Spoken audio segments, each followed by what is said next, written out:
They just did an interview. They just did some research. Bro done made $9 billion since he been in office. Sheesh. Bro done made $9 billion since he been in office. With the meme coins and everything. That's a different game right there he playing. He hit 100 yet? He ain't hit 100 yet. Bro done made $9 billion in net worth since he been in office. It ain't even been 100 days. At this point, I just think he playing everybody, dog. I ain't even gonna lie, dog. It ain't even about, I don't even think it's about right politics. I don't think it's about bad politics. I think bro just playing, he like, bro, I got 4 more years, bro. Like, I'm about to terrorize y'all ass. I'm about to cash out. So Mark Zuckerberg is on the court right now, bro, for antitrust suit. And basically what they're trying to get him to do is split up Instagram, Facebook, WhatsApp. And here's the crazy part, bro. Here's the crazy part. So you know all the millionaires gave Trump like this $1 million, this contribution when he first got in office, right? Funny thing was, I didn't know there was a thing called Zuckerbucks. Neither. Zuckerbucks. Zuckerbucks. So watch this. 2020, Trump was in office when he ran against Biden and he lost. There's a thing that Mark Zuckerberg invested almost $400 million. Now, Mark Zuckerberg office is saying, yo, we invested that so people could come out and vote because we were pushing for people to vote. But the liberals are saying you did it in dominant Democratic areas to push the Democratic Party. And they're saying, like, he one of the reasons why Trump didn't get reelected. So he's getting punished in court right now, right? So watch this. This statement came out.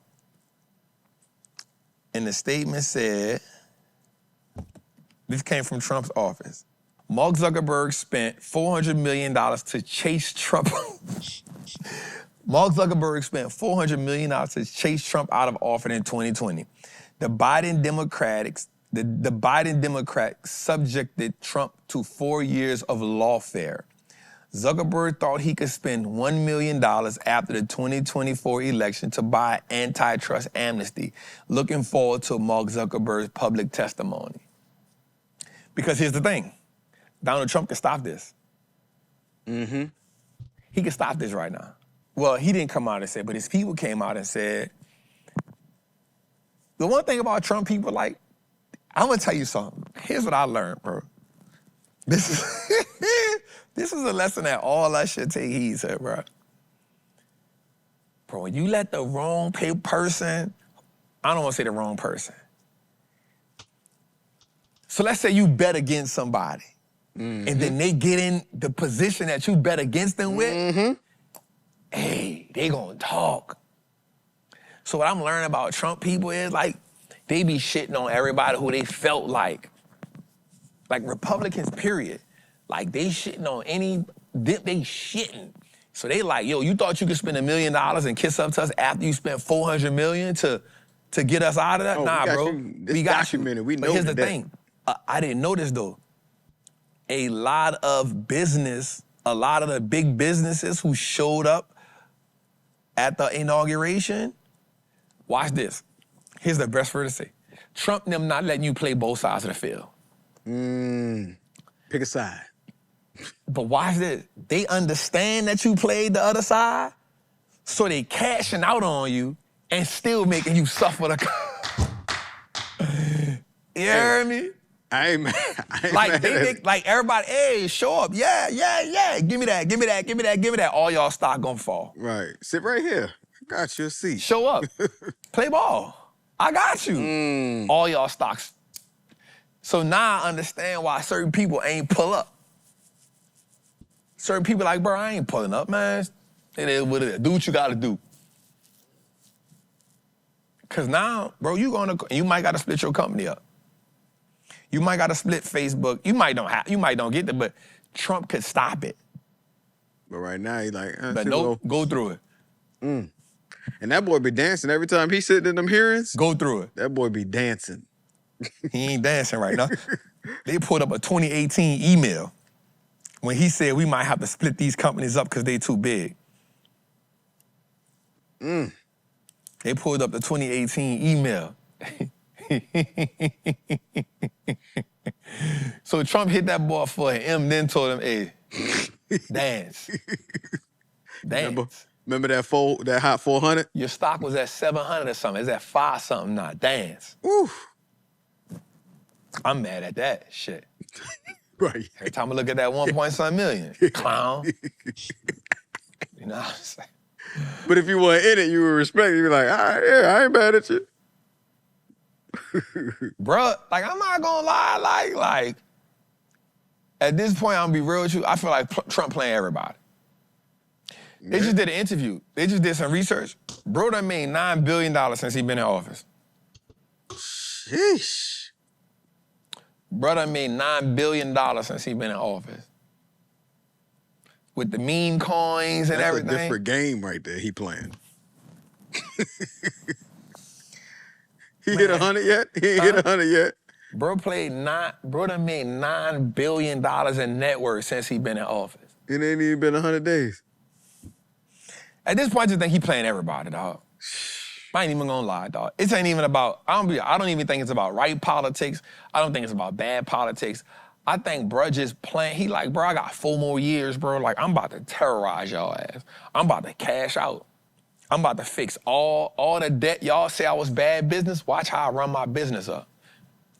Y'all say, watch how I'm gonna show y'all how many times I went bankrupt. Watch how I come out of this thing flawless. Playing Monopoly in real life. Messing over everybody else. With the office paperwork and the pen.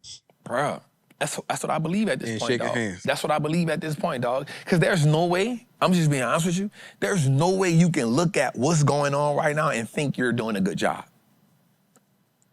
Real talk. Real talk. Real talk, bro. And I had to sit back and realize, like, people don't understand. Like, so when you talk about tariffs, now we don't talk about tariffs on this show way before right now. It's the #1 word looked up right now. And I'm watching videos, people still don't know what they are. So I'm seeing people say, yeah, man, Trump putting the tariffs on China, and China gonna pay that. And people like, you know that ain't how that go, huh? Like, no, that's how that go. Like, no, that ain't how that go. Like, you pay that, bro. Right. No, that ain't how that goes. So they break it down to me like, oh, I ain't know that. Mm-hmm. You feel me? Like, so when people talk about the trade deficit, so let's think about a country like, so when people say like, yo, we running a trade deficit. Well, you gotta that's why I said something to people, and I always say this about Trappin too. I say, bro, you gotta learn basic economics to be a great investor. You gotta learn basic economics to be a great investor. Tell them bring that down a little bit so I can see myself. You gotta learn basic economics. So you gotta think about something. Go up a little bit more, little bit. So you gotta learn basic economics. Here's why you gotta learn basic economics. So when somebody telling you something, so now it makes sense when Trump says certain stuff, right? So here's the thing. Once people hear certain things, you can't unhear it, right? So if you say, we're in a mass, you're in a, we're in a trade deficit with such and such, well, you gotta think about something. So, of course, we're gonna be in a trade deficit with somebody like Madagascar. We don't produce vanilla. They produce vanilla. And they don't have a lot of stuff over there that we gonna get from them, but vanilla. So, if I'm getting vanilla from you, and you're not getting nothing from me, that's gonna be a trade deficit. Why? Because I ain't getting nothing from you. You ain't getting nothing from me. I'm getting everything from you. That's a deficit. So at that point, you at a surplus, not me. You feel me? So people like, yeah, we need a trade deficit. Bro, you don't even know what a trade deficit is. A trade deficit don't necessarily mean we getting ripped off. a trade deficit don't mean we getting ripped off. Now, here's what I will say. Are there companies who I think we should like renegotiate with? Hell yeah. There's no reason why we shouldn't be competitive in other countries. But let's just be realistic, bro. Germany make better cars than America. Let's just be realistic. But we still should be able to compete. You feel me? That's the word right there. Just because, watch this, just because you do something better than me, I still should have the opportunity to compete in that market. Now that I agree with, right? Okay, bet, I ain't tripping. Y'all do make better cars than us, but you gotta give me the opportunity to compete in your market at a fair rate of exchange. I'm not mad at that. But when people don't understand trade deficits,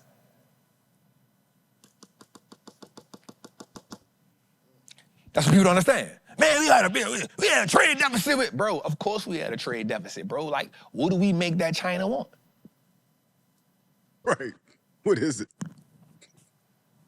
Of course we're gonna have a trade deficit with Vietnam. How are they going to, what do they, you feel what I'm saying? Like, what do we make that much that Vietnam want? They only got a $400 billion gross domestic product.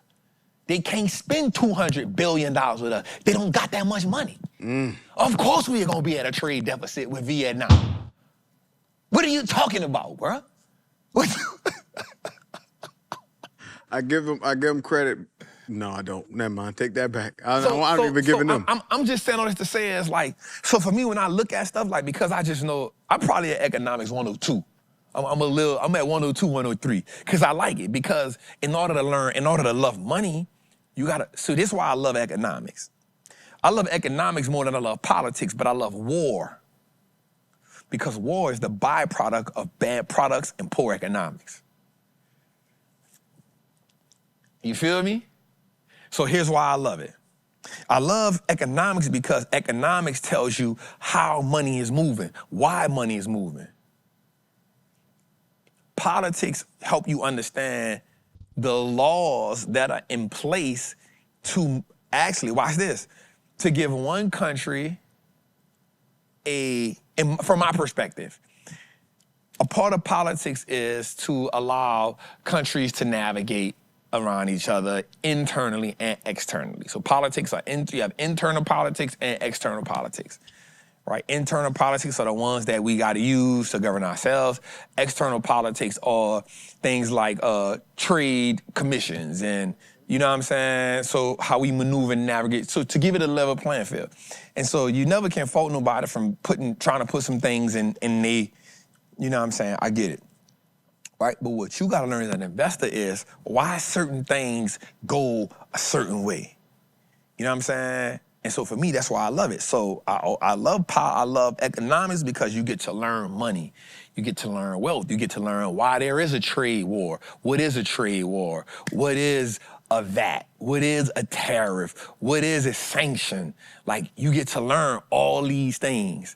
You know what I'm saying? You get to learn, why did we make this trade deal with them? Why did we make this trade deal with them? You start learning why 10-year notes and treasuries are so important. You learn that America is the greatest stock market in the world. It is why everybody around the world invests in our markets. You feel what I'm saying? Because we are that. We are the shit. We are the shit, 100%. And so I love economics. Politics can be different, but I love war. I love studying wars because wars affect economies. Wars affect economies. I'm not the person that's gonna tell you I know a lot about politics. I know enough about them. But when politics can be a rabbit hole. Politics can be a rabbit hole because they come up with stuff all the time. But we gotta learn that. We gotta learn that. What about law and policy? All that's under politics, for sure. Now, here's what people gotta understand too. So when we ask ourselves, all right, Trap, like, well, so here's the thing that people always get misunderstood. When people say, hey, China need us. And then we say, no, we need China. Well, you gotta understand the intricacy of that relationship. That relationship is one of those relationships where We need each other. Here's why. America got so greedy, we start outsourcing everything. That ain't nobody's fault, but America's fault. That's America's fault. We got so greedy, and we allow companies to get so greedy, we stop producing stuff in-house. That's America's fault. And we let greed supersede stability. We let greed supersede infrastructure. And what do you do when you see somebody being greedy? You start doing the things necessary to do what? Feed the greed. Watch.